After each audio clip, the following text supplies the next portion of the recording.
My 5 audience members for my persuasive speech for Herzing University. Thank you all for being here again. And this is my persuasive speech entitled, Help, my pancreas is broken and I can't make insulin. I watched in shock and horror as the 3-foot needle pierced the skin on my stomach. Okay, it was probably less than 15 inches, but as it slowly slid into my body, it looked as if it kept getting longer and longer. Fascinating and grotesque at the same time, it was like a train wreck I couldn't look away from. Sure, I was numbed and couldn't feel much of anything, but it was horrific knowing that the doctor was taking a small piece of my pancreas for a biopsy. Lying in the hospital bed without any form of entertainment except the man across the hall who kept seizing, it allowed me plenty of time to dissect my recent diagnosis of type 1 diabetes. Eventually, I was allowed in a private room where I was able to have my computer, and immediately I began Googling cures for type 1 diabetes.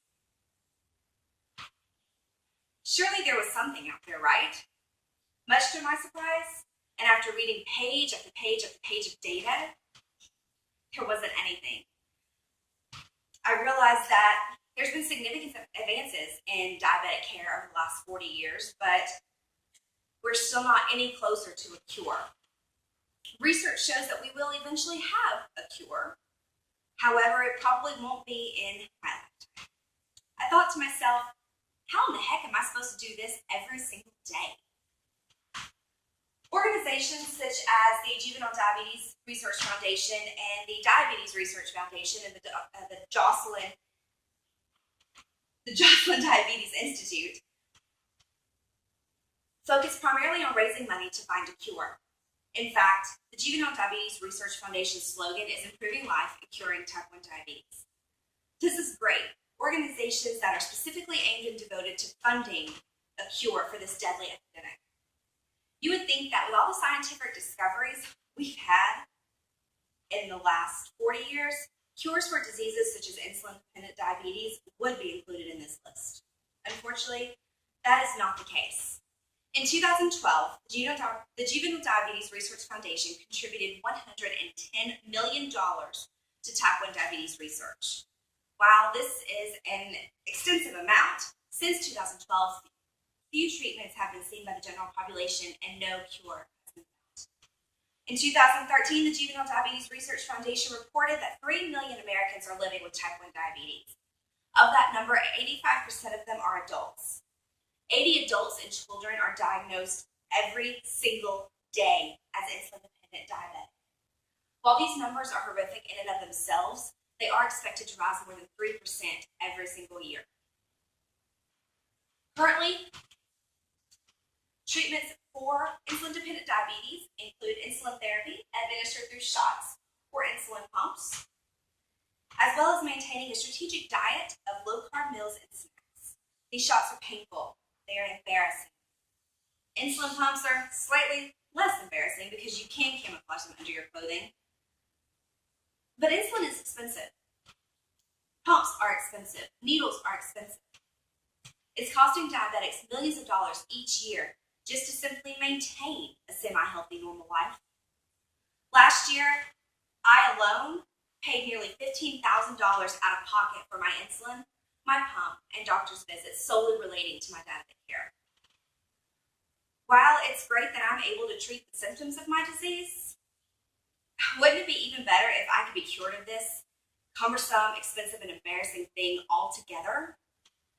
I have an amazing life full of loving and supportive family and friends, a wonderful job, and the opportunity to further my education.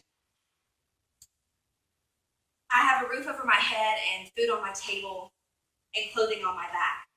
I am luckier than most, and I know this. However, the threat of a high or a low causing me to pass out is ever present. I cannot leave my house, even for a 10-minute trip to the grocery store, without my diaper bag. In it, I must have extra pump supplies, alcohol wipes, needles, crackers and juice, a glucometer, strips for testing my blood sugar, my emergency contact information, and my health insurance and ID cards. My bag goes everywhere with me. All those who travel with me know how to work my medical devices. This is in case I become unresponsive. I have passed out a few times and found myself in the back of an ambulance or in the emergency room. While I do have some amazing things in my life, my quality of life is not what it should be for that of an average 30-year-old in the prime of her life. The downside to traditional insulin therapy is that you have to stick yourself and poke yourself multiple times a day. Did you know that the average child diagnosed at 1 year of age with insulin-dependent diabetes will need to take 37,230 shots of fast-acting insulin and 12,410 shots of long-acting insulin just to make it to their 18th birthday? That's 49,640 shots in the first 18 years of life. Tell me, what type of quality of life is that? Also, the threat of over or under medicating oneself is a real one. If you over medicate, you will drop your blood sugar very quickly, and if not caught in time, it could result in death. Additionally, not giving enough insulin could cause the body to go into diabetic ketoacidosis.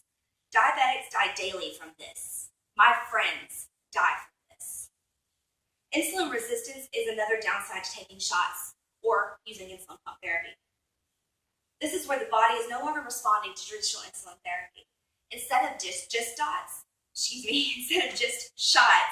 the diabetic will now have to take a pill in order to tell the body how to use the insulin that it is receiving.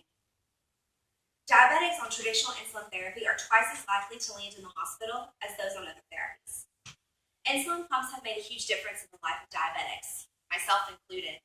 However, there are many downsides. Insulin pumps can cause weight gain. They can become detached, causing diabetic ketoacidosis, resulting in death. They are very, very expensive. They can be bothersome with tubing. Many insurance plans will not cover an insulin pump. There is also an increased risk of skin infections at the catheter site. Another form of treatment is a pancreas transplant. Right now, it's still in the research and trial stage, and there have not been any long-term successes. As with any organ transplant, there are risks associated with the use of immunosuppressants, which have their own laundry list of side effects. This is no long-term solution. Few patients have survived any significant length of time, and none without rejection. It's an improvement, though it's still not a cure. The potential cure for this disease is in the research that the Joslin Institute is doing with stem cells. Islet cell therapy is still in the research phase, but is heading towards the right direction. Islet cells will be transplanted into the existing pancreas, hopefully to redesign the existing beta cells into working again. They will mutate and grow until the pancreas is fully functioning again. The downside to this treatment is that you will still have to take immunosuppressants for the rest of your life.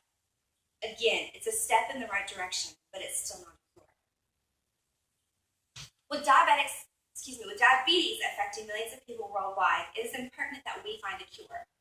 Deaths relating to diabetes are expected to rise by 50% in the next 10 years. Out-of-pocket costs for diabetics are skyrocketing each year. 10 years ago, a vial of insulin would cost me $75 without insurance.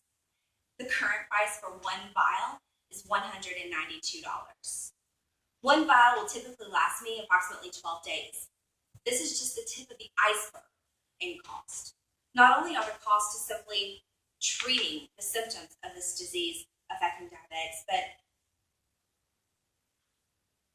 even with the advances like the insulin pump and continuous glucose monitors, diabetics are still suffering from neuropathy, loss of limbs, failing organs, and retinopathy. As someone who suffers from this disease, I can tell you that finding a cure is pertinent to our survival. I want to watch my nieces grow into beautiful women and be able to experience life with them. I want to be able to watch my own children grow. I want to walk down the aisle and marry the love of my life on my own 2 feet. I don't want my mother to have to use the burial plot that she purchased when I was first diagnosed and my outlook wasn't good. I want to live a full and healthy life without worrying about every little thing that I put into my mouth, without needles and machines. Funding is needed as well as government approval to continue the research into stem cells. I believe that the answer lies in the islet cells of the diabetic themselves. I believe that if we could harness a way to clone or duplicate the individual diabetic's DNA and create an islet cell from that, or even a full functioning pancreas, then the body would be less likely to reject them. There would be no need for insulin therapy, no need for shots or pills, no surgery. There wouldn't be more embarrassing comments or adult diaper bags, no more hospitalizations, no more highs or lows, no more threat of losing limbs, and no more death from this terrible disease. My pancreas may be broken, but I know that we have the technology within our grasp to fix it. We just need your help to continue funding for this cure.